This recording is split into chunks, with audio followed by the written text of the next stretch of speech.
Bismillahirrahmanirrahim. Riwayat hidup Imam Al-Ghazali rahimahullahu ta'ala.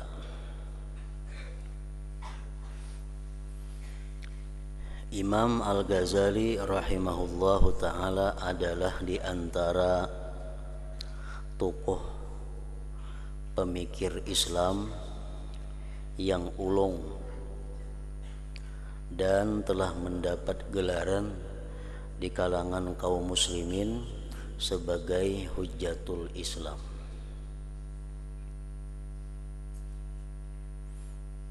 Dan beliau disepakati oleh para ulama bahwa orang yang paling berjasa di dalam mengembangkan syiar Islam pada abad yang kelima, sehingga beliau disebut mujaddid, orang yang membaharui Islam pada abad kelima tersebut. Beliau bukan hanya terkenal di kalangan kaum muslimin, bahkan Al-Imamul Ghazali juga dikenal di kalangan orang-orang yang bukan beragama Islam. Ilmu beliau sangat luas. Pengalaman dan keahliannya di bidang ilmu tasawuf dan pembentukan rohani sudah menjadi ciri-ciri keunggulan beliau. Sementara kitab Ihya Ulumuddin yang beliau tulis telah diakui kehebatan dan keagungan oleh kawan dan lawan.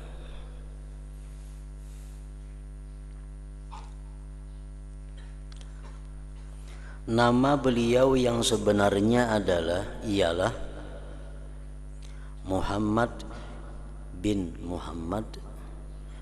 Muhammad Abu Hamid Al-Ghazali At-Tusi.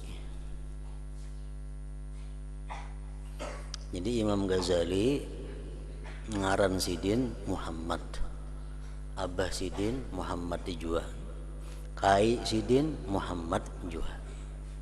Sidin ada punya anak ngarannya Hamid, lalu sidin dikiau orang, dipanggil orang Abu Hamid, abahnya Hamid.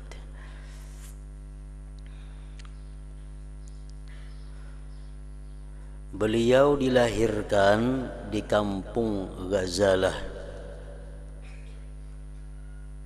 di kawasan Tus. Tus sebuah bandar, sebuah kota yang ada di utara Iran.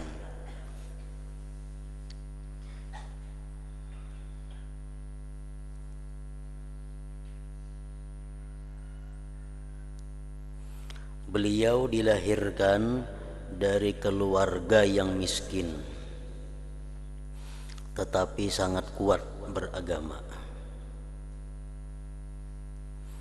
Oleh karena orang tuanya meninggal dunia ketika Imamul Ghazali masih kecil, maka terpaksa beliau menghadapi bermacam-macam kesusahan dan cobaan. Namun kesusahan dan getir pahit yang beliau alami di dalam usaha mencari ilmu di waktu kecil ini sangat banyak memberikan pengalaman kepada kehidupan beliau di masa tua.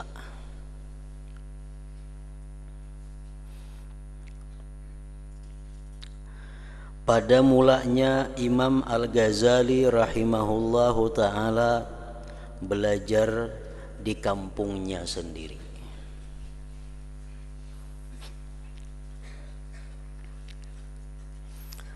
Maka pada tahun 488 Hijriah beliau pergi meninggalkan Baghdad dan meninggalkan segala kekayaan, pangkat dan penghormatan. Untuk seterusnya beliau melazimi diri mempelajari ilmu tasawuf dan penyucian jiwa. Jadi Imam Ghazali ini sebelum beliau dikenal sebagai seorang ahli tasawuf, beliau dulunya dikenal sebagai orang yang ahli di dalam bidang ilmu fikih. Sehingga banyak beliau mengarang kitab-kitab fikih. Dan beliau juga dikenal dulunya sebagai ulama yang ahli di dalam bidang ilmu tauhid. Dan beliau juga ahli di dalam bidang ilmu falsafah. Dan bermacam-macam ilmu dikuasai oleh Imam Ghazali, sehingga beliau menjadi seorang ulama yang besar, ulama yang sangat dihormati dan berpengaruh. Nah, kemudian beliau ingin untuk membersihkan diri, ingin untuk mensucikan jiwa beliau, sehingga beliau mendalami ilmu tasawuf. Dengan itu otomatis pangkat dan penghormatan Sidin tinggalkan. Untuk seterusnya beliau melazimkan diri mempelajari ilmu tasawuf dan penyucian jiwa. Beliau pada mulanya pergi ke Dimsyik. Dimsyik negeri Syam, Syria atau Suriah. Dan beruzlah di sana, mengasingkan diri di sana lebih kurang 2 tahun. Kemudian pergi menunaikan ibadah haji ke Makkah Al-Mukarramah dan ziarah Al-Madinah Munawwarah dan Bandar Kudus Palestina, Baitul Maqdis. Kemudian beliau kembali ke Syria dan beliau suka beruzlah di Masjid Dimsyik Al-Jami' Al-Amawi. Dan di sanalah beliau mulai mengarang kitab. Dan di sanalah beliau mulai mengarang kitab beliau yang masyhur itu, yaitu Ihya Ulumuddin.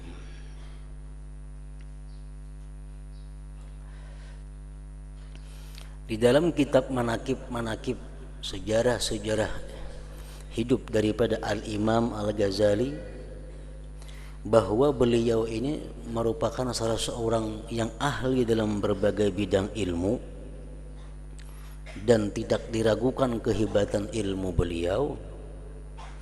Namun tidak sedikit pula ulama-ulama, imam-imam muslimin yang tidak menyenangi dengan beliau. Dan itu adalah sesuatu hal yang biasa, karena beliau pun bagaimanapun hebatnya Imam Al-Ghazali, tetap beliau merupakan seorang manusia yang tidak terlepas daripada kesalahan dan kehilafan. Karena beliau bukan seorang nabi, bukan seorang rasul yang pasti suci daripada dosa, suci daripada kesalahan.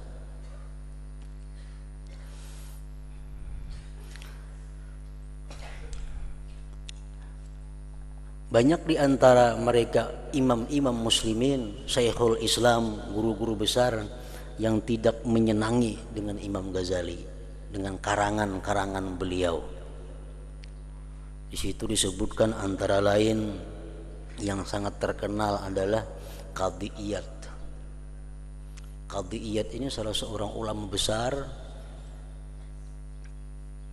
Beliau sangat tidak senang dengan karya Imam Ghazali, terutama Ihya Ulumuddin, sehingga beliau berfatwa agar membakar siapa-siapa, membakar kitab Ihya Ulumuddin. Beliau memberikan fatwa kepada umat bahwa siapa-siapa yang ada punya kitab Ihya Ulumuddin supaya dibakar. Tercatat lagi dalam sejarah bahwa yang sangat anti dengan Imam Ghazali itu ada juga ulama besar, Syekhul Muslimin juga, Ibnu Abdillah Al-Maziri. Ada lagi disebut Ibnul Qayyim Al-Jauziyah. Itu tokoh-tokoh ulama yang mana mereka itu tidak sepaham, tidak sependapat dengan apa yang diutarakan, difatwakan oleh Imam Al-Ghazali rahimahullah ta'ala. Dan itu adalah merupakan hal yang biasa di dalam Islam ini. Imam Syafi'i, imam mujtahid yang kealimannya sudah diakui oleh dunia, Imam Syafi'i pun banyak ditantang, dikritik oleh para ulama-ulama yang lainnya. Demikian pula imam-imam yang lainnya.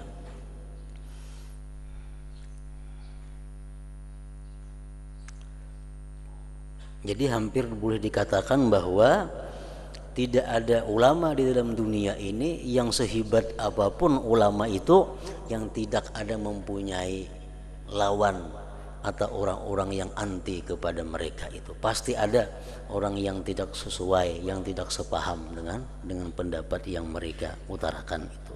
Termasuk Al-Imam Ghazali rahimahullah ini.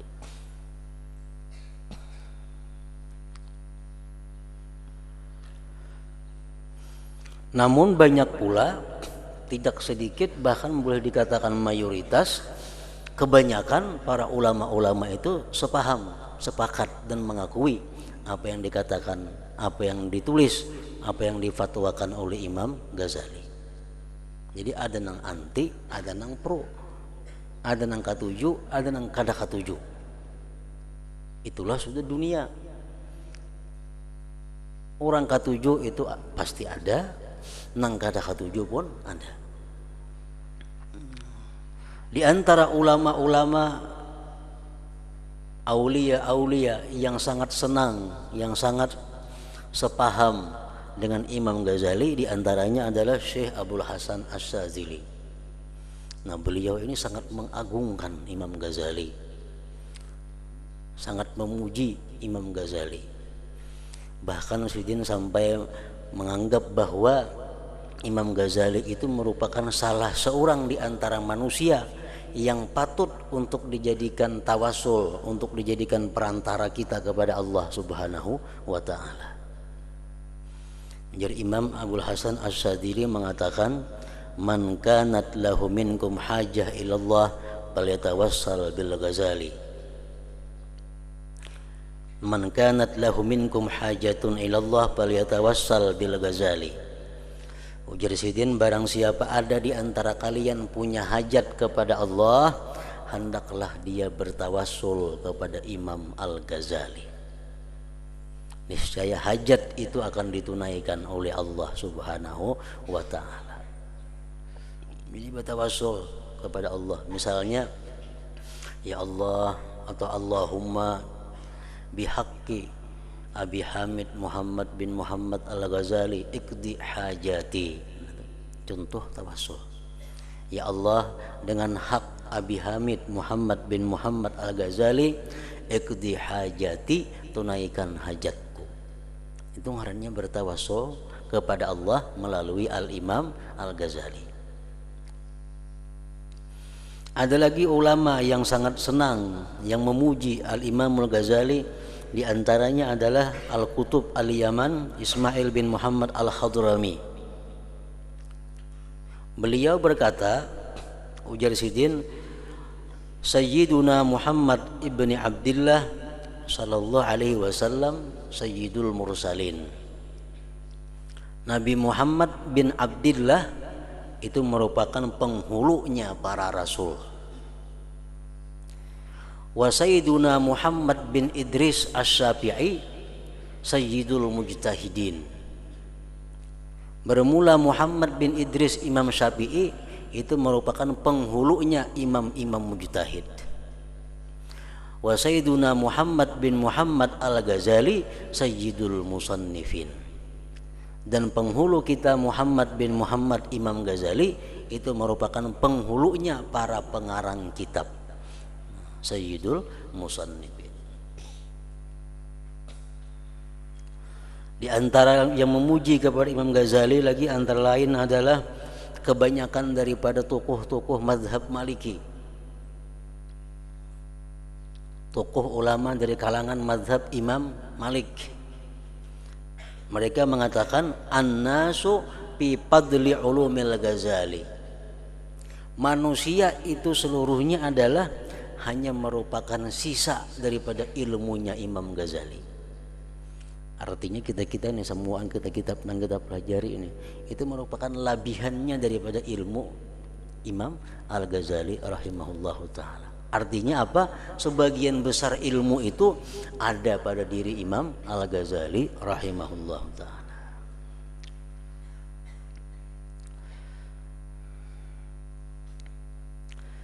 Nah, setelah itu Imamul Ghazali rahimahullahu taala pulang ke kampung asalnya, Tus. Saya sudah sering mengembara ke Baghdad, ke Irak, naik haji ke Makkah, Madinah, ke Palestina, ke Syria tadi. Setelah itu Imam Ghazali rahimahullahu taala pulang ke kampung asalnya, yaitu kampung Tus tadi. Dan tinggal di sana lebih kurang 6 tahun. Kemudian pada tahun 499 Hijriah beliau diminta oleh Fakhrul Malik, anak Nizamul Malik, supaya beliau dapat mengajar di madrasah Nizamiyah yang ada di Naisabur. Naisabur itu wilayah yang luas, termasuk Iran juga, masih dalam wilayah Iran. Oleh karena Imam Ghazali rahimahullahu ta'ala memandang bahwa beliau bukan hanya diciptakan untuk membimbing dirinya sendiri, tetapi juga untuk membimbing orang ramai, maka beliau bersedia memenuhi panggilan Fakhrul Malik untuk mengajar di Madrasah Nizamiyah Naisabur. Berangkat pulang Sidin ke Naisabur dan ikut bergabung untuk mengajar ilmu di Madrasah Nizamiyah Naisabur. Dan pada tahun 500 Hijriah telah terjadi pembunuhan terhadap Fakhrul Malik dan terjadi kekacauan di dalam negeri. Maka Imamul Ghazali rahimahullahu ta'ala memilih untuk pulang ke kampung asalnya di Tus. Lalu beliau mengasaskan, membangun sebuah madrasah dan zawiyah pondok berhampiran dengan rumah kediamannya. Nah, di sini di kitab Ampun Kun ini Kasubalah membaca, nah soalnya sambungannya ini sama lawan yang kita baca ini kedua.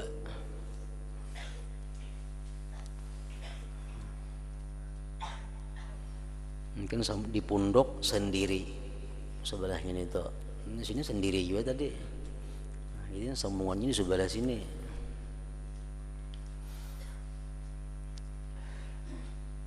Lalu beliau mengasaskan sebuah madrasah dan zawiyah pondok berhampiran dengan rumah kediamannya. Maka sejak saat itu beliau Al-Imamul Ghazali hanya mengajar di situ dan menghabiskan umurnya dengan mengajar, mengarang dan mendidik murid-murid yang datang mengaji di madrasahnya, sehingga beliau dipanggil ke hadirat Allah Ta'ala pada tahun 505 Hijriah dan jenazahnya dikuburkan di Tabaran, Tus.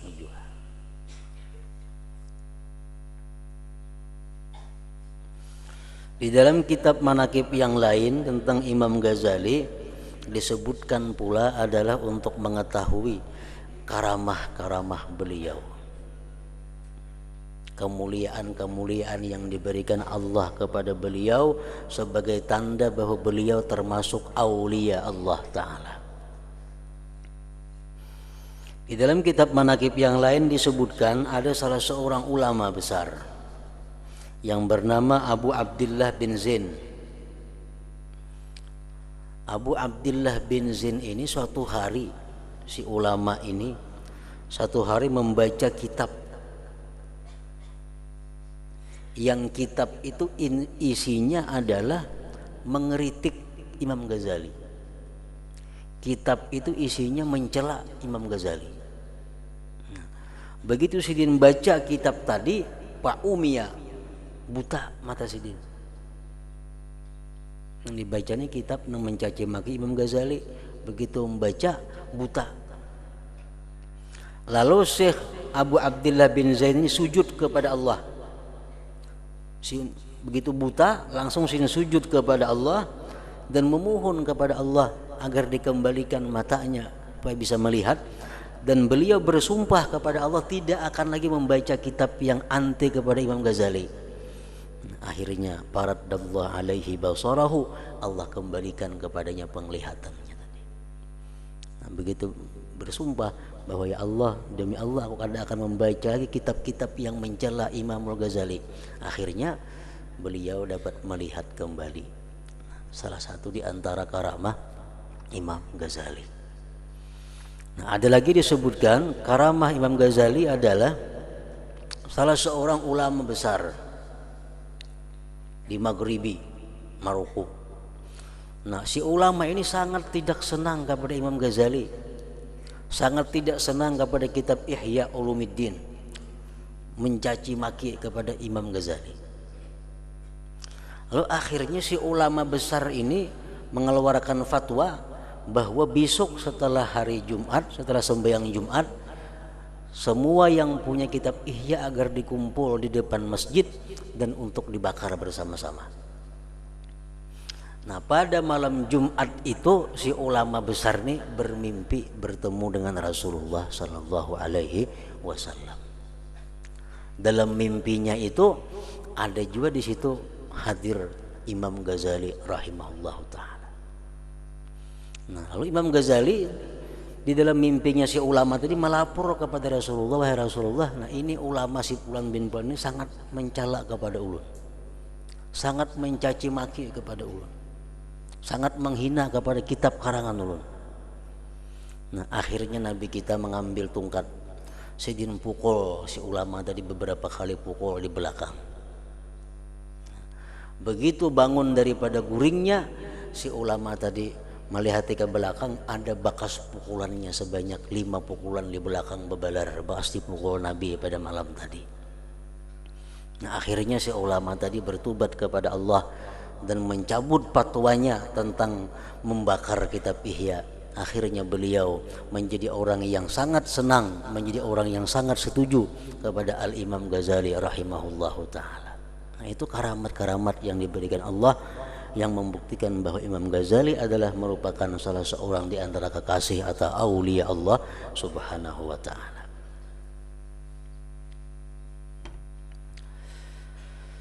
Dan tidak lengkap kita mengetahui atau membaca sejarah hidup Imam Al-Ghazali rahimahullah kalau kita tidak mengetahui atau tidak mendengari tentang kalam-kalam Imam Ghazali yang dianggap oleh para ulama sebagai yang luar biasa.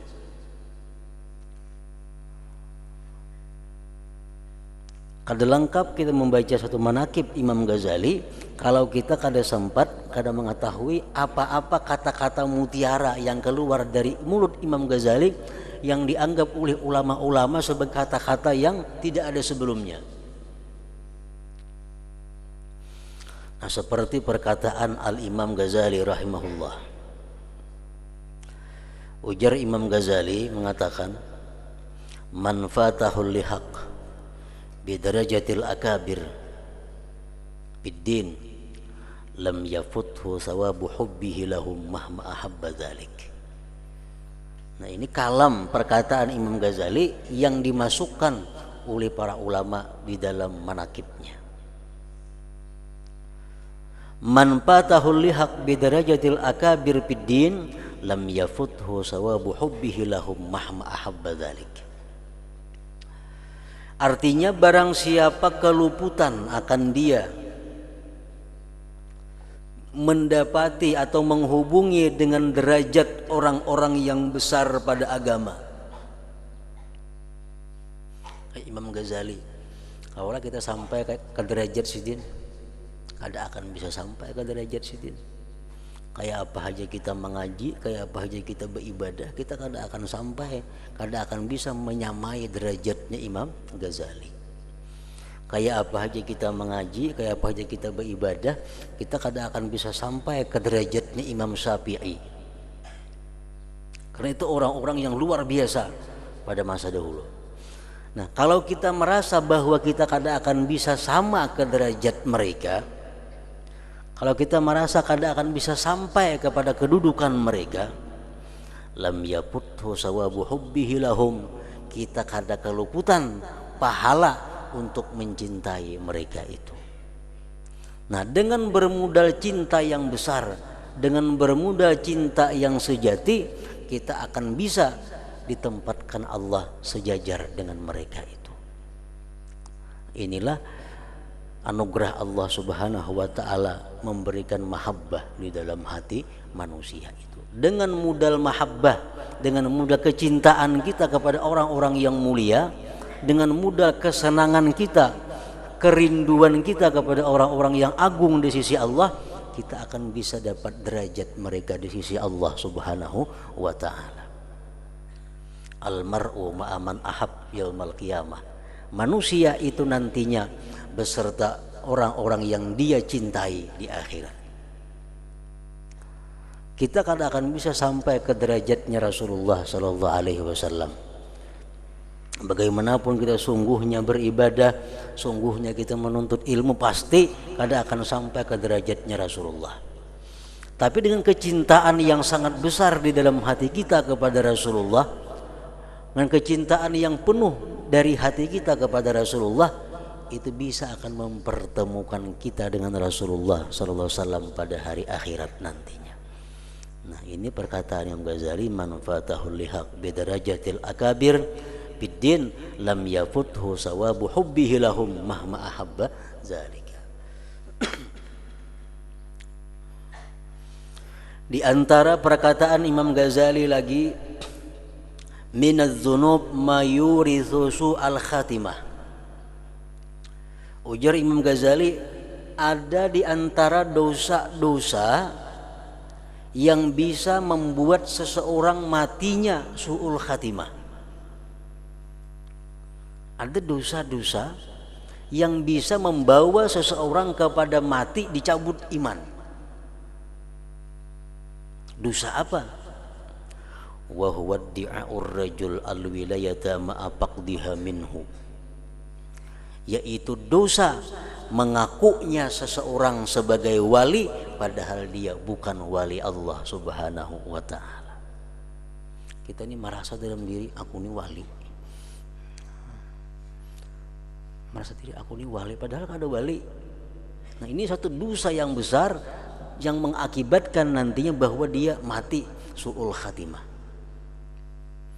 Apa merasa misalnya bila berdoa kabul, 5-4 kali sudah berdoa kabul, bah wali juga aku nih sudah, balik aku nih. Padahal kadang mesti wali doa kabul nih tuh. Orang kafir gini mau dikabulkan Tuhan doanya karena lanjuran dari Allah. Orang yang banyak dosa, orang yang durjana, mau aja doanya dikabulkan Allah karena Allah marah kepadanya, dilanjur. Minadz dzunub ma yurithu su'al khatimah wa huwa di'a'ur rajul al-wilayah ma'a faqdiha minhu. Di antara perkataan Imam Ghazali yang dianggap sesuatu yang luar biasa oleh para ulama-ulama adalah antara lain pula, mahma ra'aital ulama yataghayyarun wa yatahasadun wa la yata'anasun fa'lam annahum mushtarawul hayatad dunya bil akhirah fahum khasirun. Mahma ra'aital ulama yataghayyarun, bila mana engkau sudah melihat ulama itu saling cemburu, bila mana engkau melihat ulama itu saling cemburu, artinya apa? Ulama itu cemburu. Misalnya ada seseorang mengaji lawan kita, mbak itu murid kita ini mengaji juga ke orang lain, macemburu kita, sakit hati. Artinya muridku ini mengaji ke lain. Hendaknya lawan aku saya ku mengaji. Ini mengaji juga ke lain sekalinya. Nah, bila mana engkau melihat ulama-ulama itu sudah saling mencemburui,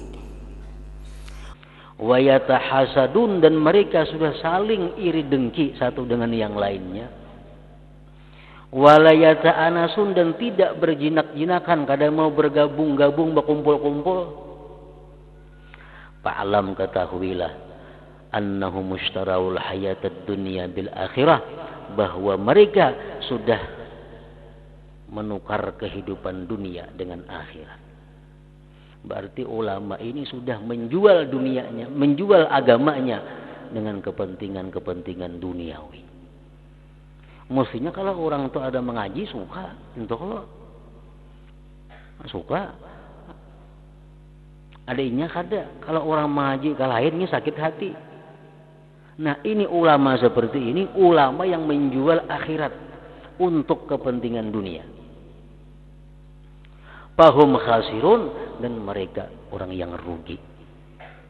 Mereka adalah orang yang rugi. Nah, di antara perkataan Al-Imamul Ghazali lagi, kalamuhu radhiyallahu anhu. Ujar Imam Ghazali mengatakan, laisal war'u bil jabhati hatta taqattaba. Bukan wara itu andaknya di dahi yang becatik. Kalau dahi becatik, yang behirang di sini nah. Itu bukan tanda wara. Jadi jangan dikatakan beliau orang itu becatik itu wara, kadang mesti bisa luyuh mau juga. Nah. Laisal war'u bil jabhati hatta taqattaba. Bukanlah wara itu letaknya di dahi yang becatik. Jadi jangan terperdaya, jangan tertipu dengan hirang di dahi. Wala fil khaddi hatta yasfarra, dan bukanlah wara itu andaknya di pipi yang pucat. Orangnya dahi becatik, muhapina pucat, artinya tanda kata pi makan, tanda kata pi guring. Belum tentu itu wara. Wala fil zahri hatta yanhaniya, dan bukan pula wara itu letaknya di belakang yang bungkuk. Wala fir raqabah hatta tata'ta'a, dan bukan pula wara itu andaknya di gulu yang tunduk. Jalan tunduk aja, belum tentu wara. Wala fil zaili hatta yudam, dan bukan pada ujung tapih nang disingsing atau halin tuh tapih wara kada tentu. Innamal wara'u bil qulub, hanya saja wara itu letaknya di dalam hati seseorang. Nang tahu wara kadanya kita hanya Allah Subhanahu wa taala. Yang tahu wara kadanya orang hanya Allah Subhanahu wa taala. Kenapa? Karena wara itu fil qulub, andaknya di dalam hati, bukan di dahi, bukan di pakaian, bukan di cara berjalan, bukan cara tutur kata. Tapi wara itu andaknya fil qulub, di dalam hati. Jangan hendak menilai seseorang itu wara atau kada wara kalau kita belum tahu isi hati seseorang tersebut. Nilai diri kita, urus diri kita. Ketahui yang penting diri kita wara atau kada. Urusan Allah Subhanahu wa taala, urusan hati. Nah, itu antara lain perkataan-perkataan Imam Ghazali yang dimasukkan oleh para ulama sebagai karamah juga, sebagai keistimewaan, kemuliaan yang diberikan Allah kepada Al-Imam Al-Ghazali. Di antara karamah Imam Ghazali lagi disebutkan bahwa beliau semasa hidupnya itu telah mengarang sebanyak 51 judul kitab. Semasa hidup Imam Ghazali, umur sidin kurang lebih 55 tahun. Umur beliau kurang lebih 55 tahun. Mengarang kitab 51 judul. Sejudul itu kada mesti sebiji, sejilid. Ada yang sejudul 4 jilid, ada yang satu judul 10 jilid, ada yang satu judul 2 jilid. Sehingga para ulama menghitung umur Imam Ghazali dengan kitab yang dikarang, dihitung oleh para ulama sejak lahir Imam Ghazali sampai Sidin wafat, Sidin mengarang kitab 4 lembar sehari. Dibagi umur Sidin tuh 55 tahun lawan jumlah lembaran karangan Sidin. Jadi sehari Sidin 4 lembar mengarang kitab. Ibarat dibagi umur, mulai yang bakal keluar di parut mama Sidin mengarang kitab 4 lembar sehari sampai Sidin meninggal dunia.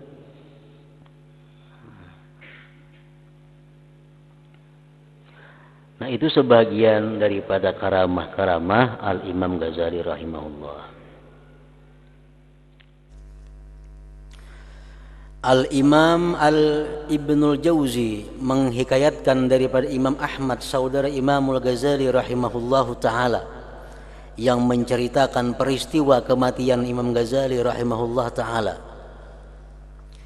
Berkata Imam Ahmad dan sanak Imam Ghazali, Imam Ahmad Al-Ghazali, berkata Imam Ahmad tersebut setelah terbit fajar hari Senin 14 Jamadil Akhir tahun 505 Hijriah, saudaraku Imam Ghazali berwudu dan terus sembahyang subuh. Selepas sembahyang beliau berkata, bawa ke sini kain kafanku.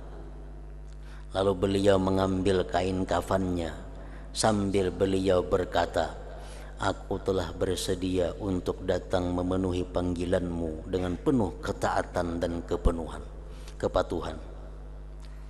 Setelah itu beliau menghunjurkan kakinya menghadap kiblat dan terus beliau menghembuskan napas yang terakhir untuk memenuhi panggilan Tuhannya dengan penuh ketenangan. Dalam riwayat yang lain, Imam Ghazali berpesan kepada khadam beliau. Jadi Imam Ghazali kepada khadamnya berpesan, kalau aku meninggal dunia, mayatku jangan hendak digarak-garak, jangan hendak dipindah-pindah, jangan hendak dimandii, jangan hendak disembahyangkan sebelum datang 3 orang yang tidak kalian kenal. Nah, jadi begitu wafat Imam Ghazali digenakannya dulu. Nah, akhirnya datang 3 orang. 3 orang yang katanya dikenal. 2 orang bertugas memandii. Nah, 1 orang bertugas jadi imam sembahyang jenazah itu. Nah, setelah selesai penguburan, 3 orang tersebut tadi hilang. Karena kelihatannya kemana perginya. Nah, beberapa tahun kemudian ternyata diketahui siapa yang mengimami jenazah Imam Ghazali itu, siapa yang memandii itu. Ternyata imamnya itu adalah Syekh Abu Abdullah Muhammad bin Ishaq Asy-Sya'a. Ternyata imamnya adalah Asy-Syarif Syekh Abu Abdullah Muhammad bin Ishaq Amghar dari Maroko. Dari Maroko datang imamnya. Pada Maroko ke Irak itu saling jauhan. HP waktu itu kada ada lagi kabar berita, kada ada kabar HP, telepon kada ada. Nah, jadi datang. Adapun yang memandii itu adalah orangnya Abu Syuaib Ayyub bin Said lawan Abu Isa, orang dari Irak sana. Nah, itu berita tahu sudah beberapa tahun kemudian. 3 orang itulah yang bertugas, 2 memandii, 1 yang menjadi imam jenazahnya. Nah, setelah itu hanya orang kampung 4 mengganiinya, 4 membantu pelaksanaan jenazah Al-Imam Ghazali. Nah, kemudian perlu juga kita mengetahui tentang amaliyah wirid daripada Imam Ghazali yang mungkin bisa kita ambil manfaatnya, faidahnya. Imam Ghazali berkata, ujar Imam Ghazali, ma hasalali al-futuh wal barakah illa bihadhil aurat.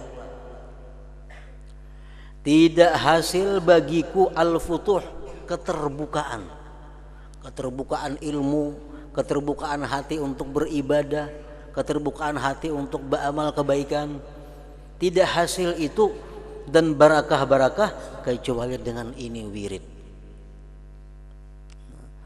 Wirid amalan Sidin inilah yang mengundang beliau dapat berkah.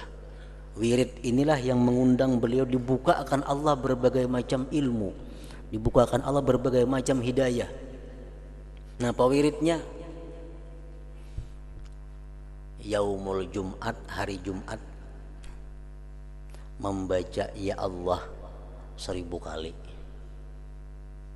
Kematanya paling 10 menit tuh. Ya Allah, ya Allah, ya Allah, ya Allah, ya Allah, ya Allah, ya Allah, ya Allah, ya Allah, ya Allah, 1000 kali. Itu hari Jumat. Kalau hari Sabtu wirid Sidin la ilaha illallah 1000 kali. Ini 20 menitan itu. La ilaha illallah, la ilaha illallah, la ilaha illallah. Itu hari Sabtu. La ilaha illallah 1000 kali. Kalau hari Ahad bacaan Sidin ya Hayyu ya Qayyum 1000 kali. Seberapa jam lah? Ya Hayyu ya Qayyum, ya Hayyu ya Qayyum, ya Hayyu ya Qayyum, ya Hayyu ya Qayyum, ya Hayyu ya Qayyum 1000 kali. Nah, kalau hari Senin bacaan Sidin la haula wala quwata illa billahil aliyyil azim 1000 kali. 20 menitan lebih ini tuh. La haula wala quwata illa billahil aliyyil azim, la haula wala quwata illa billahil aliyyil azim, la haula wala quwata illa billahil aliyyil azim. Hari Selasa bacaan Sidin Allahumma salli ala sayyidina Muhammad an-nabiyil ummi wa ala alihi wa sahbihi wa sallim. Setengah jam ini. Allahumma salli ala sayyidina Muhammad an-nabiyil ummi wa ala alihi wa sahbihi wa sallim 1000 kali. Hari Rabu astaghfirullahalazim 1000. Tomat aja ini tuh astaghfirullahalazim, astaghfirullahalazim, astaghfirullahalazim 1000. Hari Kamis subhanallahil azim wa bihamdi, subhanallahil azim wa bihamdi, subhanallahil azim wa bihamdi.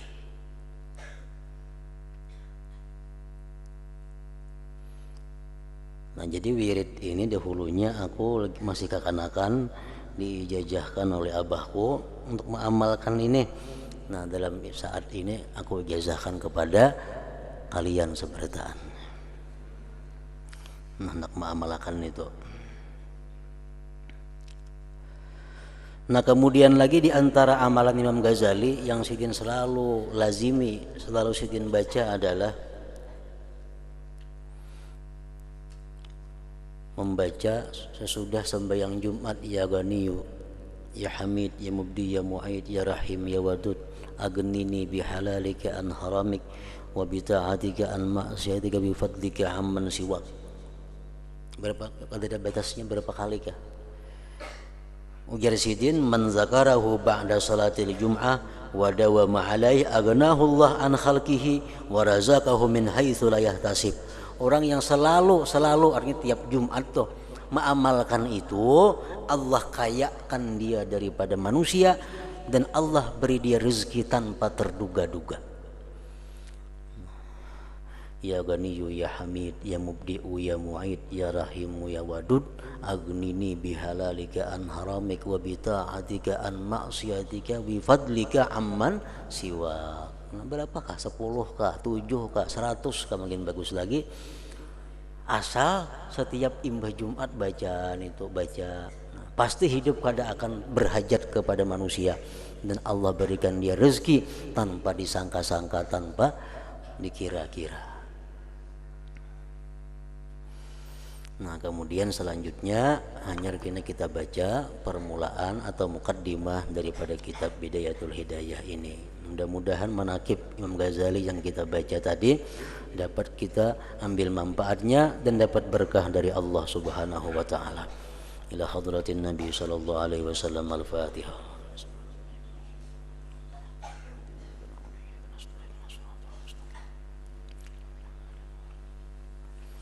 Bismillahirrahmanirrahim. Alhamdulillahirabbil alamin. Allahumma shalli wa sallim wa barik ala sayyidina wa habibina Muhammadin wa ala alihi wa sahbihi ajma'in. اللهم اغفر لنا ذنوبنا ولوالدينا وارحمهم كما ربونا صغارا. اللهم اغفر لنا ذنوبنا ولوالدينا وارحمهم كما ربونا صغارا. اللهم اغفر لنا ذنوبنا ولوالدينا ولأولادنا ولأزواجنا ولمشايخنا ولأحبابنا ولمن أحسن إلينا ولمن أحبنا فيك ولمن أوصانا بالدعاء ولجميع المسلمين والمسلمات برحمتك يا أرحم الراحمين. اللهم انفعنا بما علمتنا وعلمنا ما ينفعنا وزدنا فهما وعلما وعملا وهدى وتوفيقا برحمتك يا أرحم الراحمين. صلى الله عليه سيدنا محمد وآله وصحبه وسلم. الحمد لله رب العالمين.